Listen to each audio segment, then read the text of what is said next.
13 পিছদিনা হেডি ককাকৰ লগত পাহাৰৰ তললৈ নামি যাবলৈ ওলাল।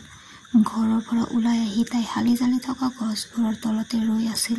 ককাকে তাইক পিটাৰহঁতৰ ঘৰত থৈ নিজে দৰফলীলৈ যাব আৰু তাইৰ বাকচটো লৈ আহিবগৈ।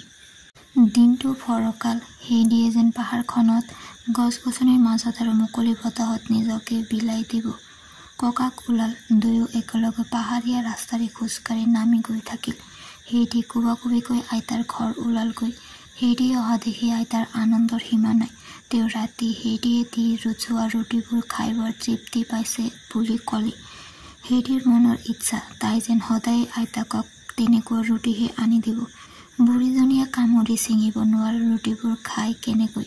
তাৰ পিছত শেষ দি পঠিওৱা টকাবোৰৰ কথা তাইৰ মনত পৰিল। এটা উজ্জ্বল হাঁহি খেলি গ'ল তাইৰ চকুৱে মুখে। তাই ঠিক কৰিলে পিটাৰক তাই সদায় পইচা দিব যাতে সি সদায় বজাৰৰ পৰা বগা কোমল পাওৰুটি এগোটা আইতাকক আনি দিয়ে। কথাটো জানি কিন্তু আইতাই আপত্তি কৰিলে।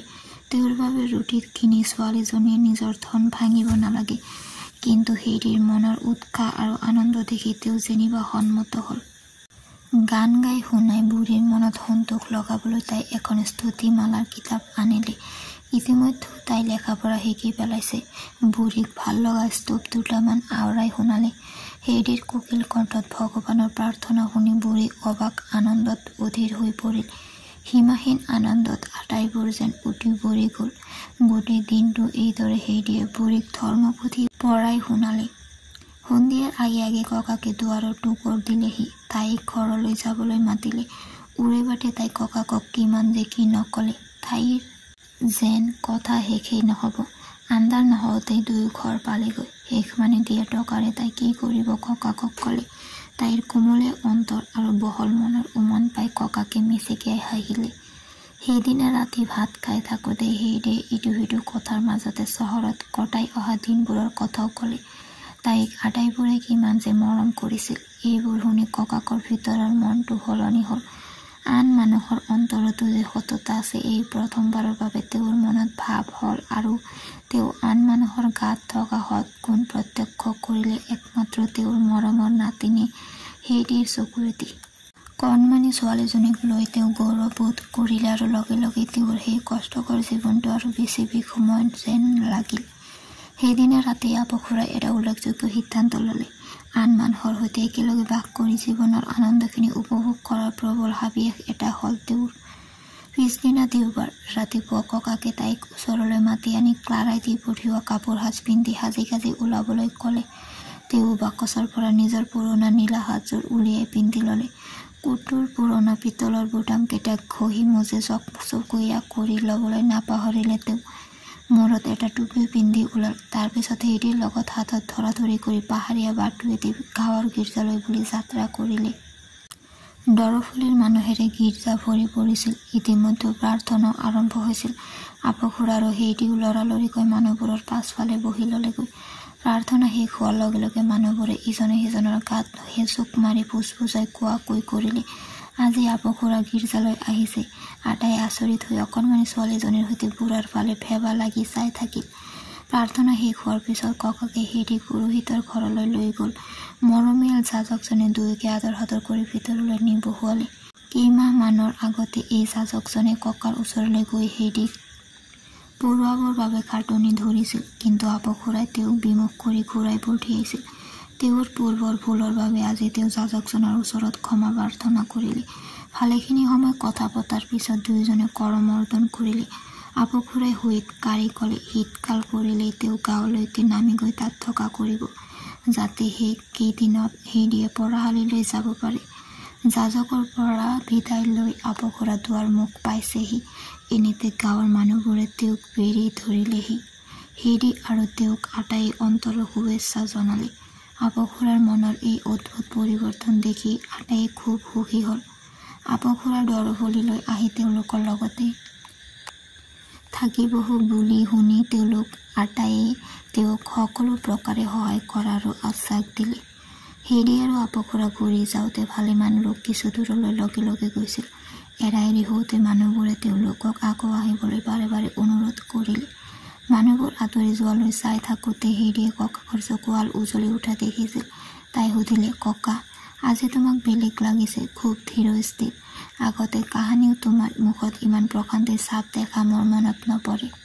ককাকে আত্মতৃপ্তিৰ হাঁহি এটা মাৰি ক'লে, এৰা মাজনী, আগতে মই ইমান সুখী হ'ব পৰা নাছিলোঁ কোনোদিনেই। আজি মই অত্যন্ত সুখী। অৱশেষত আপো খুৰাই জনসমাগমৰ পৰা নিলগত পাণ্ডৱ বৰ্জিত ঠাইত বন্ধু বান্ধৱ আত্মীয় স্বজনৰ সংগ বাদ দি অকলে অকলে থকাৰ তিক্ততা বাদ দিবলৈ সিদ্ধান্ত ল'লে। হেৰিৰ প্ৰতি মনে মনে কৃতজ্ঞ হৈ আপো খুৰাই নতুন জীৱনৰ পাতনি মেলিবলৈ ঠিক কৰিলে। পিটাৰৰ ঘৰ পাই আপো খুৰা ভিতৰ সোমাই গ'ল। চোতালৰ পৰাই তেওঁ মাত লগালে, নমস্কাৰ আইতা। পচোৱা বতাহৰ দিন অহাৰ আগে আগে তোমালোকৰ ঘৰটোৰ আৰু অলপ মেৰামতি কৰাই দিব লাগিব, তাকে চাই যাওঁ বুলিহে সোমালো। হে ভগৱান, এইটো আপো খুৰা নহয়নে? বুঢ়ীয়ে চিঞৰি দিলে, কি আচৰিত, আজি তুমি আহিছা আমাৰ ঘৰলৈ। ভগৱানক কি বুলি ধন্যবাদ জনাম। বৰ ভাল হৈছে বোপা, তোমালোকৰ উপকাৰৰ কথা আমি জীৱনত পাহৰিব নোৱাৰিম। কপা হাত দুখন আগবঢ়াই দি বুঢ়ীয়ে আপো খুৰাৰ লগত কৰমৰ্দন কৰিলে। এইদৰে চাওঁতে চাওঁতে হেৰিয়ে ভালপোৱা দুয়োজন মানুহৰ বেছ বন্ধুত্ব গঢ়ি উঠিল। 14 এদিনাখন পুৱা ফৰকাল আকাশ। হেৰিক ঘৰলৈ পঠিওৱাত আগভাগ লোৱা ডাক্তৰজন ৰাস্তাৰে খোজকাঢ়ি শেষমানৰ ঘৰত উঠিলগৈ। ঘৰৰ আটাইয়ে তেওঁ আহিলে বৰ ভাল পায়। সিদিনা ডাক্তৰে মনৰ শোকত মূৰ তৰ কৰি আছিল। যোৱা বসন্তৰ পিছত তেওঁৰ আটাইবোৰ চুলি বগা হৈ গ'ল। গোটেই মানুহটো শোকত সমান। তেওঁৰ একেজনী ছোৱালী আছিল। কেইদিনমানৰ আগতে তাই ঢুকাল। পত্নী ঢুকোৱাৰ পিছত একমাত্ৰ তাইয়েই আছিল তেওঁৰ জীৱনৰ প্ৰতীক। তাইকো কালে সৰি লৈ যোৱাত তেওঁ মনৰ শোক পাতলাব পৰা নাই। ছেবাষ্টিয়ানে দুৱাৰ খুলি দি তেওঁক ভিতৰলৈ মাতি নিলে। শেষমানে তেওঁক আদৰ সাদৰ কৰিব হোৱালে। দুয়ো বন্ধুৱে হাত মিলালে। শেষমানে বন্ধু ডাক্তৰৰ মনৰ দুখ বুজি পালে। ডাক্তৰ, আপুনি অহাই ভালেই হ'ল। আমি যে দুই এদিনতে পাহাৰলৈ যাম, সেই যাত্ৰা সম্বন্ধে কথা পাতো আহক। ক্লাৰা এতিয়া বহুখিনি সুস্থ, গতিকে আপুনি অমত নহ'ব নিশ্চয়। ভিতৰি ভিতৰি ডাক্তৰ অধৈৰ্য হৈ উঠিছিল যদিও ধৈৰ্য হাৰা নহ'বলৈ তেওঁ সাৱধান হৈছিল। তেওঁ বন্ধুক বুজালে, হেৰিক চাবলৈ যাওঁতে যি দীঘলীয়া যাত্ৰা কৰিব লাগিব, সেয়া ক্লাৰাৰ পক্ষে সম্ভৱ নহ'ব যেন লাগে। শেষমানে বুজিলে, ডাক্তৰে ঠিকেই কৈছে, কিন্তু এই যাত্ৰা কৰিলে ক্লাৰাই যে মনত শান্তি পাব তেওঁ সেইটোও জানে। নাযাবলৈ জীয়েকক ক'বলৈ তেওঁৰ হত নগ'ল। তেওঁৰ মনত এটা বুদ্ধি খেলাল। ক্লাৰাৰ সলনি ডাক্তৰকে পঠিয়ালে কেনে হয়? তেওঁৰ বন্ধুৰো স্বাস্থ্যটো বৰ বেয়া হৈ গৈছে। পাহাৰৰ মুকলি বতাহ পালে আৰু ঠাই সলনি কৰিব পাৰিলে তেওঁ নিশ্চয় মানসিক শান্তি পাব। তেওঁৱে হেৰিক দেখা কৰি আহি ক্লাৰাক সকলো কথা জনাব পাৰিব। তেওঁৰ মনৰ ভাৱ ব্যক্ত কৰা ডাক্তৰে অলপ চিন্তা কৰিলে।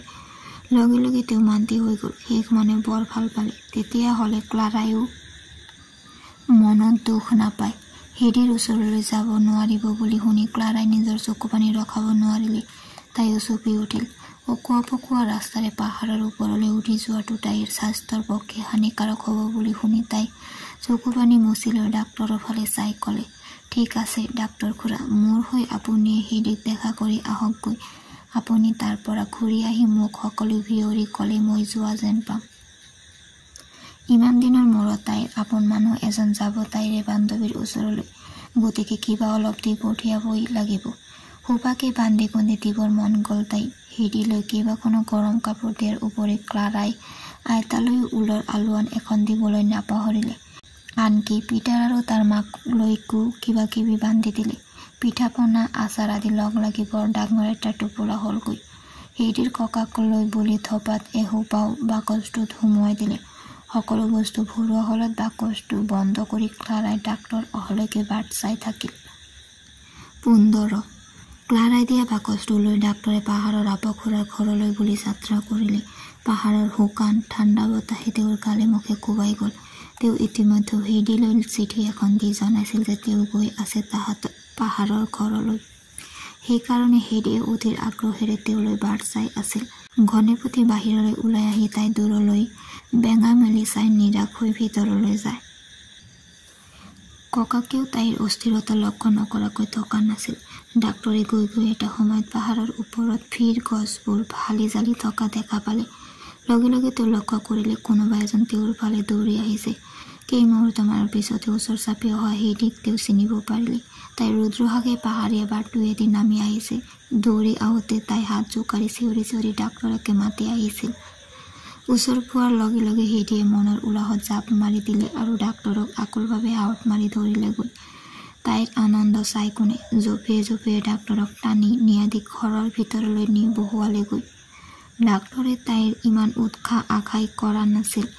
তেওঁ জিৰাবলৈ নাপালে হেইডিয়ে ওপৰা ওপৰি প্ৰশ্ন কৰিবলৈ ধৰিলে। ক্লাৰাৰ গা মন ভালনে? শেষমান খুৰাৰ খবৰ কি? আইতা কেনে আছে? তাই আনকি ৰতন মিয়াৰকো পাহৰি যোৱা নাই। তাইৰ অতবোৰ প্ৰশ্নৰ উত্তৰ ডাক্তৰে একেলগে দিয়ে কেনেকৈ? অলপ জিৰাই হতাই ল'ব পৰা হ'লেও। কিন্তু তাই তেওঁক উশাহ লোৱাৰ সময়কে দিয়া নাই। ডাক্তৰৰ হাতখন তাই এৰিয়ে দিয়া নাই। হাতত ধৰি ধৰিয়েই তাই তেওঁক ঘৰৰ ভিতৰখন দেখুৱালে। কিন্তু কি আচৰিত, ইমান উত্তেজনাৰ মাজতো তাই ডাক্তৰৰ চকুৱে মুখে এটা বিষাদৰ ভাৱ আৱিষ্কাৰ কৰিছিল। তাই বুজি পালে ডাক্তৰ খুৰাৰ ক'ৰবাত কিবা এটা হৈছে। যি কি নহওক তেওঁ তাত থকা কেইদিনৰ ভিতৰতে তাই তেওঁক হুহুৱাই আগৰ দৰে ৰঙিয়াল কৰি তুলিব বুলি তাই মনে মনে ভাবিলে। তাৰপিছত ডাক্তৰে ধীৰে সুস্থিৰে ক্লাৰাই দি পঠিওৱা বস্তুবোৰ হেইডিৰ হাতত দিলে। তাইৰ গৰম কোটটো বৰ পচন্দ হ'ল। আইতাৰ বাবে ক্লাৰাই ঊলৰ আলোৱান দি পঠিওৱা দেখি তাইৰ আনন্দত চকু পানী ওলাল। আলোৱানখন পিছদিনাই আইতাক দি আহিব বুলি তাই মনতে ভাবিলে। পিছদিনা ৰাতিপুৱা ডাক্তৰে হেইডিৰ লগত ভেড়া চৰোৱা পথাৰখনলৈ গ'ল। উৰে বাটে তাই ডাক্তৰৰ আগত ভেড়া, ছাগলী, পাহাৰৰ শৃংগ, পাহাৰৰ ফুল আদিৰ কথাকে বকি গৈছিল। হেইডিয়ে ডাক্তৰক এনেকুৱা ঠাই এডোখৰলৈ লৈ গ'ল য'ৰ পৰা তাই দূৰৰ সেউজীয়া উপত্যকাখন, সেউজীয়া পাহাৰখনৰ শৃংগত সূৰ্যৰ কিৰণ পৰি চিকমিকাই থকা দেখিবলৈ পায়। তাই ডাক্তৰৰ নিচেই কাষতে শিল এটাত বহি ল'লে আৰু ডাক্তৰক সুধিলে। তাই ভবাৰ নিচিনাকৈ তেওঁ তাইৰ ককাকৰ ঘৰটো বা সেই ঠাইখন ধুনীয়া বুলি ভাবে নে নাভাবে। ডাক্তৰে তাইৰ কথাত হয় ভৰ দি ক'লে, এৰা হেইডি, এই ঠাইখন সঁচাই বৰ মনোৰম ঠাই, কিন্তু অন্তৰত দুখ থাকিলে এনে ঠাইতো শান্তি নাই জানা। তাই টপৰাই উত্তৰ দিলে, ইয়াত কাৰো দুখ নাই। ইমান স্নেহ আৰু সৌন্দৰ্যৰ মাজত দুখ আহিব কেনেকৈ? আপুনি আমাৰ তাত দুদিনমান থাককচোন, তেতিয়াহে বুজিব পাৰিব। হেইডিৰ কথাখিনিয়ে ডাক্তৰৰ অন্তৰ চুই গ'ল। তেওঁৰ হেৰুৱাবলৈ একোৱেই নাই। জীয়েকজনী ঢুকুৱাৰ পিছৰে পৰা চহৰৰ জীৱন তেওঁৰ বাবে অসহ্যকৰ হৈ উঠিছে। মনে মনে তেওঁ ভাবি ঠিক কৰিলে যে আপু খুৰাহঁতৰ আতিথ্য উপভোগ কৰি পাহাৰতে কেইদিনমান জিৰাই লোৱা ভাল হ'ব। বতৰ বেছ ফৰকাল, উৰে মাহটো ৰ'দ আছিল। ৰাতিপুৱা সদায় ডাক্তৰে আপু খুৰাক লগত লৈ বহু দূৰলৈ ফুৰিবলৈ যায়। দুয়োজনে পাহাৰ বগাই বগাই বহু ওপৰলৈ যায়। ধুমুহাই খুন্দি থৈ যোৱা ভিৰ গছবিলাক য'ত আছে আৰু য'ত বাজ পক্ষীয়ে বাঁহ সাজি থাকে তালৈকে যায়গৈ। আপু খুৰাই ডাক্তৰৰ আগত পাহাৰখনৰ বিষয়ে আৰু নিজৰ জীৱনটোৰ বিষয়ে বহু কথাই কয়। সোনকালে দুয়োৰে মাজত এক বিশেষ অন্তৰংগতা গঢ়ি উঠিল। হেইডিৰ কথা সঁচা, ঠাইখনৰ সুন্দৰ জলবায়ু, সুস্বাদু খাদ্য আৰু বন্ধুত্বই ডাক্তৰৰ মনত অপৰিসীম আনন্দ দিলে। ডাক্তৰৰ চকুৰ জ্যোতি আকৌ ঘূৰি আহিল। তেওঁৰ হুতুৰা হুতুৰ গাল দুখনো পুনৰ মসৃণ হৈ পৰিল। ছেপ্টেম্বৰৰ শেষ দিনটোতে ডাক্তৰৰ ছুটিও শেষ হ'ল। তেওঁ চহৰলৈ ঘূৰি যোৱাৰ আগদিনা। তেওঁৰ মনটো মৰা, ঠাইখিনি এৰিবৰ হদ যোৱা নাই তেওঁৰ। এইকেইদিনতে পাহাৰখন তেওঁৰ বৰ আপোন হৈ পৰিছিল। আপু খুৰায়ো এনে এজন সংগী আৰু নাপাব। আৰু হেইডি ডাক্তৰক দেখি দেখি তাইৰ ঘৰৰ মানুহ যেন লাগি গৈছিল। গুচি যোৱাৰ পিছত তেখেতৰ অভাৱটো তাই বাৰুকৈয়ে অনুভৱ কৰিব। তাই কোনোপধ্যেও এইটো মানি ল'ব পৰা নাই। কিন্তু ডাক্তৰে দুয়োকে দৰাই দৰাই ক'লে যে তেওঁ আকৌ আহিব। বন্ধৰ দিনকেইটা পাহাৰত সিহঁত দুটাৰ লগত ৰং ধেমালি কৰি মনৰ আনন্দত কটাব পৰা দেখি ডাক্তৰে হেইডি আৰু আপু খুৰাক বাৰে বাৰে ধন্যবাদ জনাই চহৰলৈ বুলি খোজ দিলে। ফিৰ গছ এডালৰ তলত চলচলীয়া চকুৰে ৰৈ থাকিল। হেইডিয়ে হাত জোকাৰি ডাক্তৰক বিদায় দিলে আৰু চকুৰে নেদেখা হোৱালৈকে তাই ডাক্তৰ যোৱা বাটটোলৈ চাই থাকিল। শেষবাৰলৈ হেইডিক হাত জোকাৰি বিদায় জনাই ডাক্তৰে মনতে ভাবিলে, ৰুগ্ন মন আৰু ৰুগ্ন দেহৰ লোকৰ বাবে এই ঠাইখন বৰ স্বাস্থ্যকৰ ঠাই। জীৱনটো মহামূল্যৱান বুলি তেওঁ আকৌ এবাৰ উপলব্ধি কৰিলে। 16 যোৱাটো শীতকালত ইমান বৰফ পৰিছিল যে পিটাৰৰ ঘৰটো ওপৰৰ বতাহ সোমোৱা খিৰিকীলৈকে পোত গৈছিল। সদায় ৰাতি ৰাতি নতুন বৰফ পৰি তাহাঁতৰ ঘৰটো পোত যায়। ৰাতিপুৱা উঠি সি জাপ মাৰিহে ঘৰৰ পৰা ওলাই আহিব লাগে। আপখুৰাৰ ধৰ্ম যাজকজনক দি অহা কথাটো মনত আছিল। সেইবাবে তেওঁ হেৰি আৰু তেওঁৰ ছাগলীবোৰ লৈ শীতকালৰ দিনকেইটা গাঁৱত কটাবলৈ বুলি পাহাৰৰ পৰা গাঁৱলৈ গ'লগৈ। দৰফুলিৰ গীৰ্জাটোৰ পৰা নাতি দূৰত এটা ডাঙৰ ঘৰ আছিল। ঘৰটো ৰদে বৰষুণে জহি খহি গৈছে। আপখুৰাই ঘৰটো দেখি ভাবিলে অলপ কষ্ট কৰি মেৰামতি কৰি ল'লে ঘৰটো থাকিব পৰা হ'ব। তেওঁ ঘৰটো ভাড়ালৈ লৈ হাতে কামে লাগি গ'ল। তাতে ঘেৰ বাঁহ গোটাই ঘৰটোৰ পাছফালে তেওঁ ছাগলীকেইটা ৰখাৰ বাবে খোৱাৰ এটাও বনালে। ঘৰৰ ভিতৰখনৰ য'ত যি মেৰামতি কৰিব লাগে নিজে কৰি ল'লে। পাহাৰৰ ওপৰত থকা নিজৰ ধিয়া মৰা পঁজাটোতকৈ এই ঘৰটো ভালেখিনি ডাঙৰ। ঘৰটো দেখি হেৰিৰ ভাল লাগিল। তাই ঠাইখনৰ ক'ত কি আছে বিচাৰি যাবলৈ পিটাৰক মাতি পঠিয়ালে। তাই ইতিমধ্যে গাঁৱত থাকি আৰু লেখা-পঢ়া কৰি ভাল পাবলৈ ধৰিছে। পিটাৰৰ পঢ়া শুনাত ধাউতি নাই। মনত পৰিলেহে কেতিয়াবা এবাৰ দেখা দিয়েগৈ। হেৰিয়ে কথাটো লক্ষ্য নকৰাকৈ থকা নাই। লেখা-পঢ়া কৰিব পৰা নহ'ল সি। এদিন সন্ধিয়া তাই আইতাকৰ তালৈ যাওঁতে পিটাৰক একাষৰীয়াকৈ মাতি নি ক'লে, পিটাৰ, মই কথা এটা ভাবিছোঁ। কি? পিটাৰে সুধিলে। তুমি পঢ়া শুনা কৰিব লাগে। মই লেখা-পঢ়া শিকিছোৱেই দেখোন। তেনেকৈ পাল মৰা বিধৰ লেখা-পঢ়া কৰিব পৰা হ'লেই নহ'ব। তুমি ভালকৈ লেখা-পঢ়া শিকিব লাগিব। নোৱাৰি, তাই মুখৰ ওপৰতে ক'লে। মই বিশ্বাস নকৰোঁ। অসম্ভৱ বুলি কোনো কথা নাই। ক্লাৰাৰ আইতাকেও মোক এই কথাটো কৈছিল আৰু সেইটোৱেই সঁচা। হেৰিৰ দৃঢ় মনটোৰ কথা জানি পিটাৰ আচৰিত হ'ল। তাই নিজৰ মতত অচল বুলি সি জানিলে। তাৰপিছত হেৰিয়ে নিজেই তাক শিকাব বুলিও ক'লে।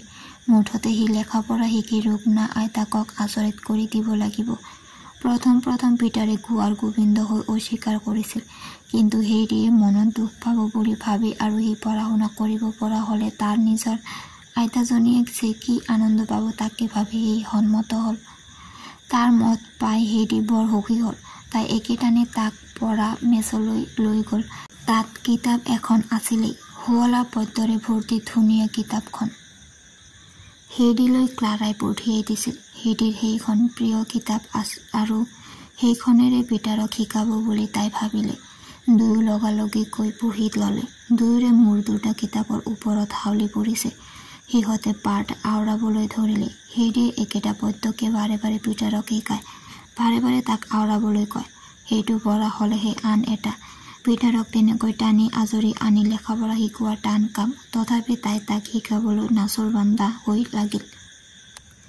সেই শীতকালৰ দিনকেইটাত পিটাৰে নিয়মীয়াকৈ পঢ়াশালীলৈ অহা-যোৱা কৰিলে। পঢ়া শুনাত তাৰ মতিগতি দিনক দিনে বাঢ়ি যাবলৈ ধৰিলে। বহুখিনি উন্নতি হ'ল তাৰ। তাৰপিছত বৰফৰ কোব ইমান বেছি হৈছিল যে হেৰিয়ে কেইবাদিনো আইতাকক দেখা কৰিবলৈ যাব পৰা নাছিল। তাই ডাঙৰকৈ পাঠ আওৰোৱা শুনিলে তেওঁ ভাল পালেহেঁতেন। পিটাৰৰ লগত হেৰিয়ে বৰ কষ্ট কৰিলে। পিটাৰেও বৰফক নেওচি তাইৰ ঘৰলৈ সদায় আহি আছিল। এদিনাখন গাঁৱৰ পৰা গৈ পিটাৰে মাকক মাতি ক'লে, মই পঢ়া হ'লো মা। মাকে সুধিলে, কি পঢ়া হ'লি? মাকৰ কথাৰ উত্তৰ নিদি সি একে দৌৰে গৈ আলমাৰিটোৰ পৰা স্তূপ মালাখন লৈ আহিল আৰু আইতাকে ভালপোৱা স্তূপকেইটা সলসলীয়াকৈ মাতি শুনালে। দুয়োজনী মানুহ নিমাত। ইমান দিনে তেওঁলোকে ভাবিছিল পিটাৰে পঢ়া শুনা শিকিব, সেয়া তেওঁলোকৰ কপালতে নাই। পিছদিনা পিটাৰ পঢ়াশালীলৈ গ'ল। মাষ্টৰে পঢ়াৰ কথা সোধাত সি আগদিনা ৰাতি পঢ়ি যোৱাখিনি পঢ়ি শুনালে। তাৰ উন্নতি হোৱা দেখি মাষ্টৰে সন্তোষ পালে। হেৰিয়ে এই ছাত্ৰজনৰ লগত লাগি থাকি সকলোকে চমক খুৱাই দিলে। মাষ্টৰজনেও কথাটো গম পালে। সেইদিনা পঢ়াশালী ছুটি দি মাষ্টৰ যাজকজনৰ ওচৰলৈ গৈ সকলো কথা বিৱৰি ক'লে। তেওঁ হেৰি আৰু ককাদেউতাকৰ গাঁওখনৰ ওপৰত থকা প্ৰভাৱৰ কথাও ক'লে।